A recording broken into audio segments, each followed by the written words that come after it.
She's an Army veteran. Her boyfriend is also a soldier. Prosecutors say the two of them lied or tied their dog to a tree before shooting it half a dozen times. This is terrible. They are apparently heard laughing in the background.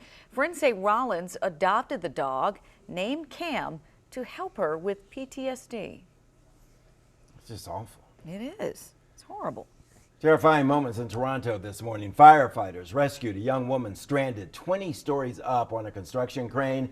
Officials say she somehow managed to climb the building in the middle of the night onto that red pulley device. It's believed she was clinging to the pulley for 4 hours before firefighters safely got her down.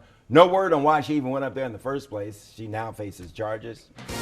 Coming up, we'll peek in on the National Zoo's panda cub having a ball in his yard. We're coming up next, how a determined mom helped police arrest a potential sex trafficker who wanted to pay her 13-year-old daughter for sex.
Got new information tonight on how authorities got a potential sex trafficker off the streets of D.C. Deborah Alfarone reports police say it is all thanks to the tenacity of one mom.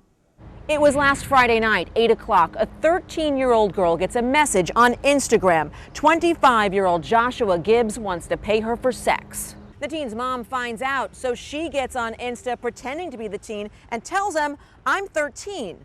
He writes back, "I don't care, as long as you don't snitch." Mom calls the cops. They get on Insta and accept his offer. So then Gibbs gets on Uber to send an Uber to pick up that 13-year-old girl and bring her to his house. Instead, what happens?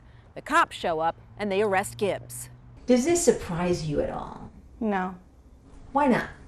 Because it happens all the time. 18-year-old Rachel says when her foster parents kicked her out, she trusted a friend who ended up being a pimp. She got out and came to Fair Girls, an organization in D.C. that helps sex trafficking survivors. Founder Andrea Powell says Insta is how young girls connect. If I want to connect to a girl in our program we haven't seen in a couple of days, I just message her on Instagram. It's usually the girls who don't really have parents to lean on, so they go to older men for money and they end up pimping them out.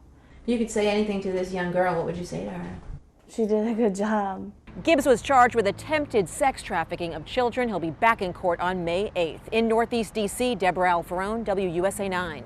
Now, if you or someone you know is a victim of sex trafficking, we have information about Fair Girls and their hotline on our WUSA 9 app.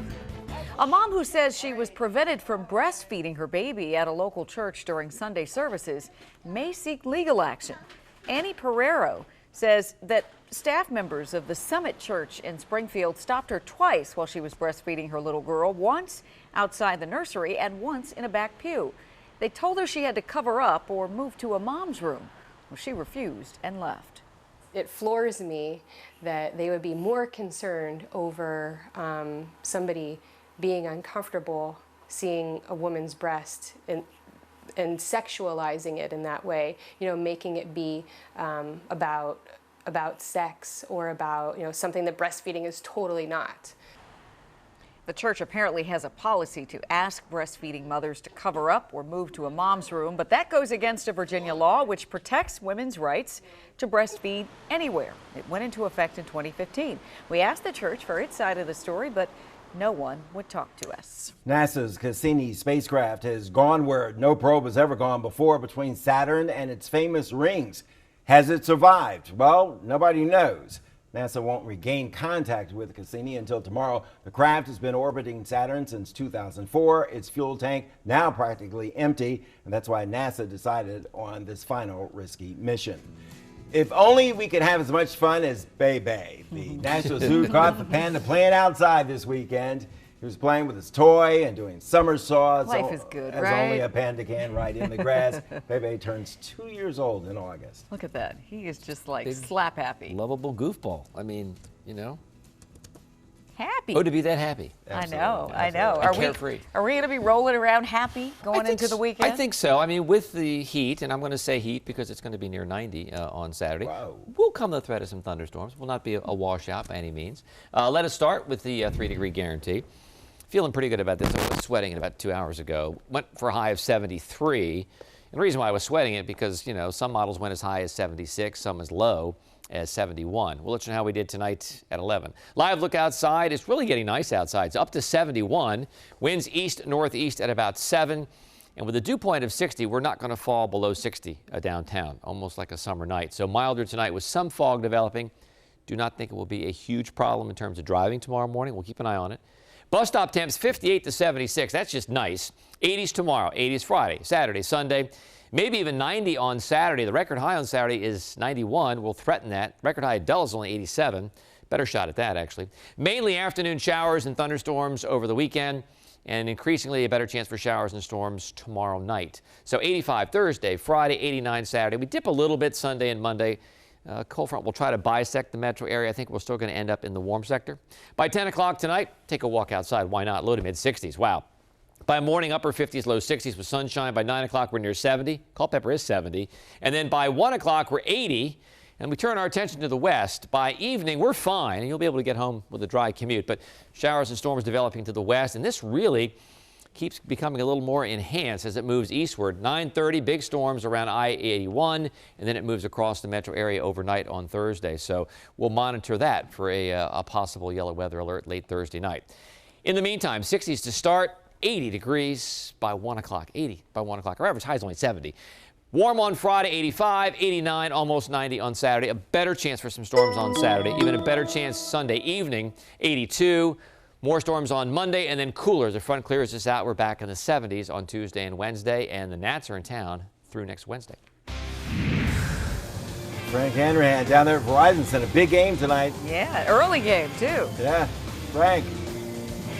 And, yeah, credit these fans getting down here. You can still see they're still getting in a little bit late, just tipping off the Wizards and the Hawks. We got a live update here at Verizon Center next in sports.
Now, WUSA 9 Game On Sports with Frank Hanrahan. Brought to you by Xfinity. We are live right outside the entrance here to Verizon Center. A 6 o'clock start tonight. Really put some people on their heels. Got out here just starting to get in finally to Verizon Center. Sarah and Molly join me. How are you? Doing well, thank you. Let me ask you about this 6 o'clock start. Did it kind of mess up your day, or how'd you handle it? I get up at 5, so I loved it. That was perfect. What about you, Molly? Time to head to happy hour and then make it to the game. And what about tonight's game? I mean, I see you guys are decked out in your old school Wizards. I love that. 2-2 series. You feeling still confident about the Wizards' chances? Got to win Game 5. That's tonight. Yeah, now, how are your seats? Not great. If anyone wants to upgrade us, that would be lovely. But I mean, going to a playoff game is great no matter where you're sitting. So we're thrilled. Now, Molly's from Rockville, Maryland. You grew up here. Is it good to see the home team finally doing some good stuff in the postseason? Finally, it's been long enough. It's nice to have a winning team to root for. Now, who is your favorite player? Probably John Wall, but you know, anyone can win my heart tonight, fellas. There you go. And what about you? Well, I'm a Kansas fan, so Rock Chalk, all the Kansas guys out there, love having them on the Wizards. Oh, Kelly Oubre. I was going to say it for a second there. Oubre Jr., yeah. All right, so final prediction for tonight's game. What do you got? 74-69 Wizards. Low scoring. Low scoring. Definitely a Wizards win, but I'll leave the score to Sarah. All right, enjoy the game. Thanks for Thank you. stopping by. Thanks so much. Get in there, enjoy the game. All right, Wizards and Atlanta underway here. Again, the 6 o'clock start, very strange for a lot of fans. Finally getting into Verizon Center. We'll check back with you at 11.